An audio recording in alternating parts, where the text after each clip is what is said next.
I wanted to talk about all the fear that is taking place on the planet right now in civilized countries that have economies and that kind of thing, which at this point is pretty much everybody because of globalization. And so what is happening with the world economy is it's scary. The changes are scary. The unknown. I mean, it's really this hyped up experience of what's going to happen? What's going to happen to me? Oh my God. What's going to happen to me? Am I going to starve? You know? These are thoughts that have entered my head from time to time. Should I buy more food? Should I start stocking up on canned goods? You know?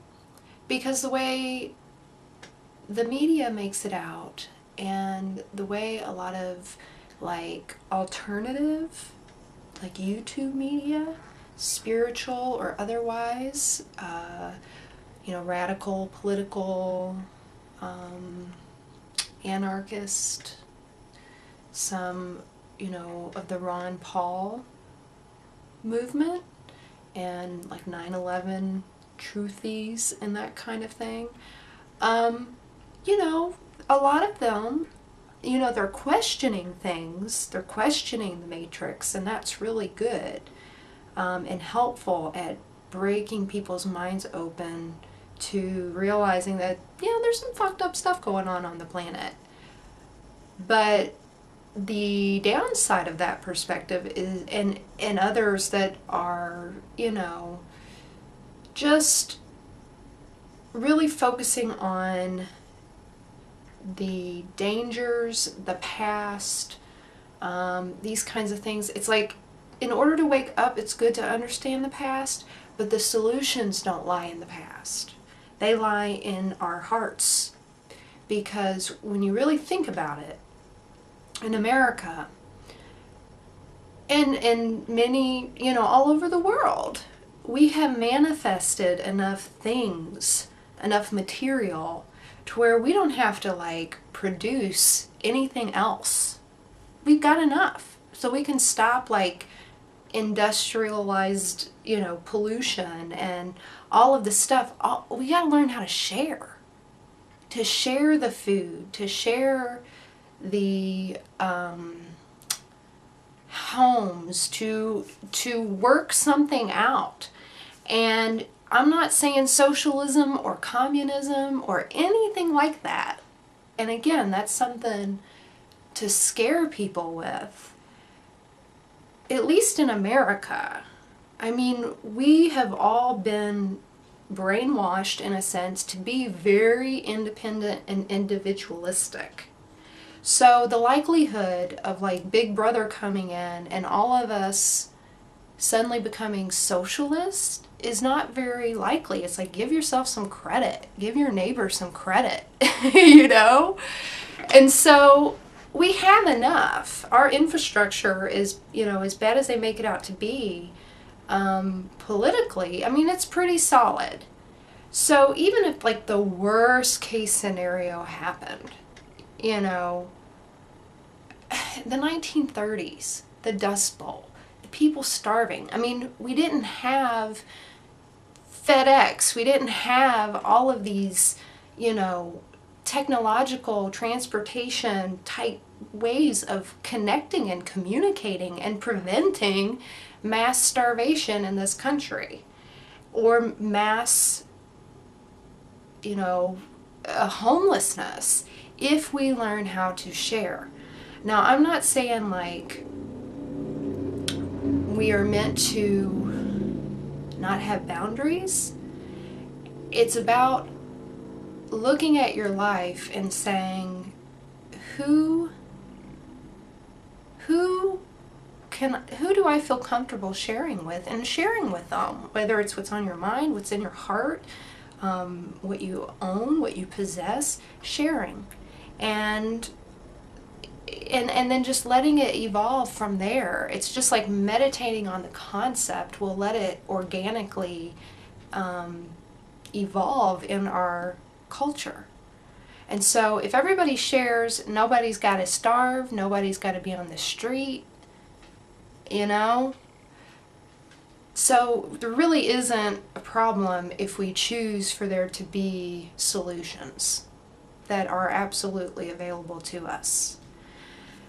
And so, you know, the scary part is, will our government do that? Will they do the right thing? And really, I think what we're seeing, what we're supposed to be learning from this, if we start to use this time of not being able to afford distractions like going to the movies or going out and getting drunk, or, you know, like the things people do on the weekends. You know, if you can't afford to do that, then you might be stuck at home with yourself and the people in your family. If you've lost your job and you got to live at your parents' house, you know, it's like, if you've dealt with your family karma, then it's very unlikely that you're going to have to resort to that, because you're in flow enough and you're probably manifested enough abundance to figure something out. If you still have some family karma, then you might find yourself, you know, working for a company that goes under, or you get laid off or whatever, and you can't pay your mortgage, and so you have to transition into whatever your new life is going to be. During that transition, you are living with mom and dad. And so that gives you an opportunity to revisit your own past, because really all of the lessons that we're experiencing on the outer world are just a mirrored reflection of what we experience internally, and we allow for them to exist in our world because they exist inside of us. If they didn't exist inside of us, then we wouldn't participate. And you know, the more we deal with our stuff and we follow a spiritual path and a healing path where you really are real with yourself and you face yourself and what you've experienced, you know, when you've done that, then you don't have as much karma, and so you don't have to re-experience it. But if you haven't dealt with that, then you may have to revisit that so that you can understand the connection between the inner and the outer, because we haven't done that yet. And it's time to do that if we're going to heal as a planet. Now, what I see as happening economically, in terms of, what are we going to do? What are we going to do? What are we going to do? What are we going to do? Oh my God, what are we going to do? And some people are saying, no, the stimulus package is socialism. And everybody's like, no, you have to, or it'll be worse than the Great Depression. And it's like, do we give or do we not? To give or not to give? That is the question. And we're seeing the extremes, because ideally, yes, it's good to give. If you've got it, give it. That's how harmony is created.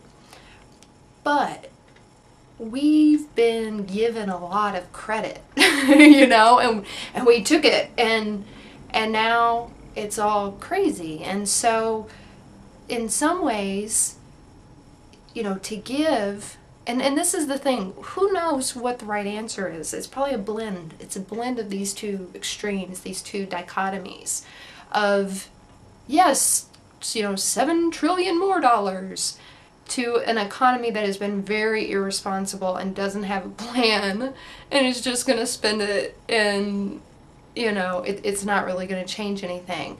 That's like if you've got a drug problem and you can't take care of yourself, and your family or your partner has to give you money, and rather than like using it to make yourself better and more self-sufficient, you blow it on more drugs. You know, that's kind of what the stimulus packages have been. And, you know, and I was happy to get the money, you know, the stimulus checks. It helped pay down my taxes. It was helpful. But it wasn't really dealing with the big problem that was actually taking place at that time, but we didn't know about because we were in denial as a people and as a government. Because, come on, folks, where do you think this money comes from? You never really thought about it. Well, now it's time to think about it, you know? But then at the same time, you know, Americans, we're not all bad.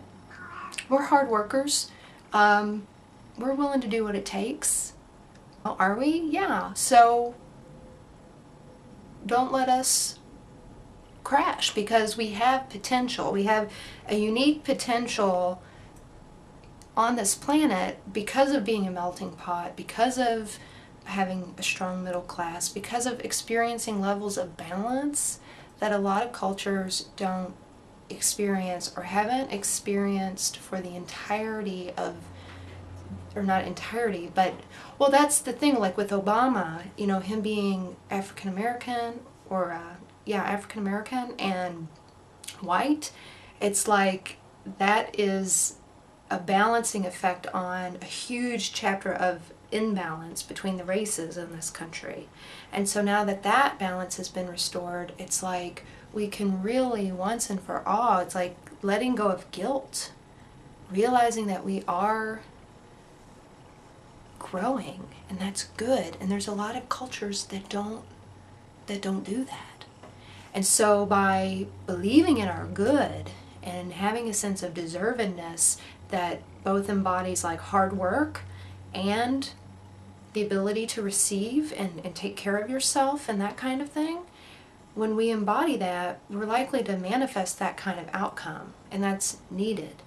So one thing that I've, you know, heard some progressive type political people talk about is that, you know, oh, is America going to become, you know, more of a military state to employ people and to dominate resources?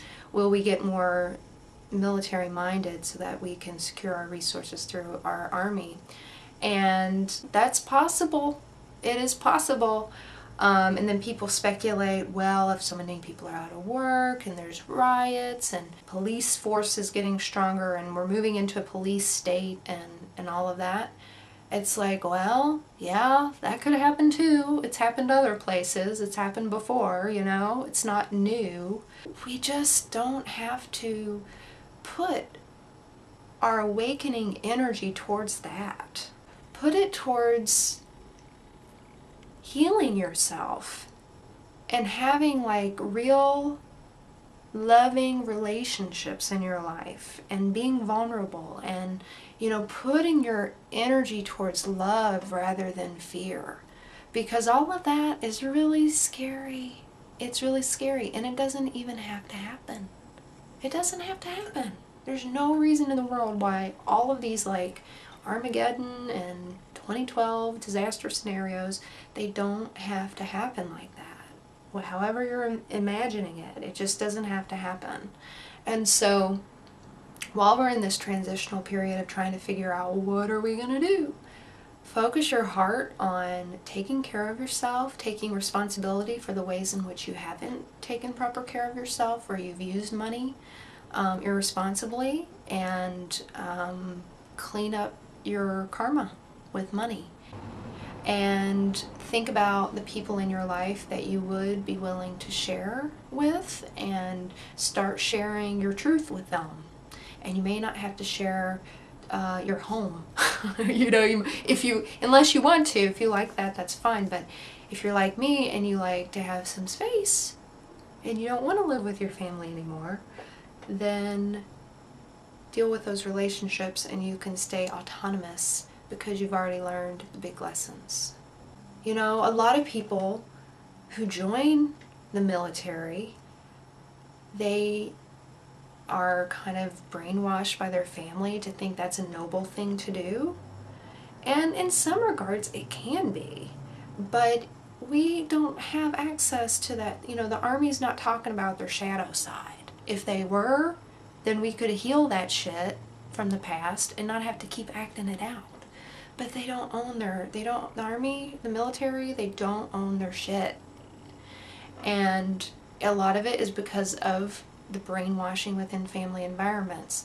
But then there's the other side of that, and it's like people who don't feel nurtured, who don't feel close to their family, who don't have a father, You know, where can I get father figure energy? Oh, the military. Where can I learn to be a man? Oh, the military. And so people who feel a certain lack, they feel like something's lacking because they didn't get it growing up, they go to the military. So family dynamics affect the military dynamic hugely. And so we need to like help soldiers heal, and don't be afraid to challenge, you know, the military through conversation and things like that, you know, and just helping enlighten the planet through questioning how we use our military. I'm all for boundaries and a healthy defense if needed, you know, if need be. I don't feel like that's going to be necessary always. And if you think that that's just the way it always has to be, then you're a part of the problem. Imagine a world where there's no war or a need to be so self-protective that you have to carry around something that can kill the other person. That's too much fear for the human body to handle, and that fear creates an energetic field that affects the family of those people and onward and outward. And so, yeah, taking the armor off. If we just can get past our block to sharing more, making it more balanced, and then get past our block towards materialism and only, you know, wanting the best for ourselves and not caring if like Joe Schmo down the street's starving. You know, we just gotta start caring and sharing. And it's subtle, you know, it's a subtle process, but I think it's gonna start accelerating as things get more scary. It's gonna start to, some people will get more and more and more and more into the fear, and then others will begin to just surrender more and more and more and more to love. And I think that's what's gonna help make a smooth transition into the new age, to 2012, you know, whatever this thing is, because there's too many people believing in it at this point in time that it might, you know, manifest, and it might actually be something. There might be some event, but it's what really matters, because no event affects everyone in the same way at the same time. There's just no way. So, you know, either it's going to be something like that, which you just can't even prepare for. If you know, if it's like we all suddenly become enlightened and our hearts connect, and, you know, it's like E.T. We're all like, oh, all blissed out, you know, like that would be great. But you can't prepare for that. All you can do is just, I mean, I guess if you wanted to, you would prepare your heart, you would prepare your third eye, you know, but you can't prepare the world for that. You just have to prepare yourself for what is it that you're going to experience. Use this time to tune in to what you really truly see yourself doing and enjoying. Don't let the fear about money and employment stop you from thinking that there is something out there that you can do that will bring you joy. And if you are already like a major doer, then you might need to, you know, start to consider not doing, figuring out a way where you can support yourself comfortably but not be so caught up in doing or achieving and that kind of thing. And so as we balance out like that, then people who maybe haven't really believed in themselves enough, or thought that their ideas or their approach or philosophy had a place in the world, well, now's a really good time to start spreading the word, because we're beginning to clearly see that our old philosophies, our old ways of thinking, they don't work. And so start applying yourself more, and then those who have been doing a lot, start going inward and find yourself, because nobody can do it for you, and that's why you're here. Let's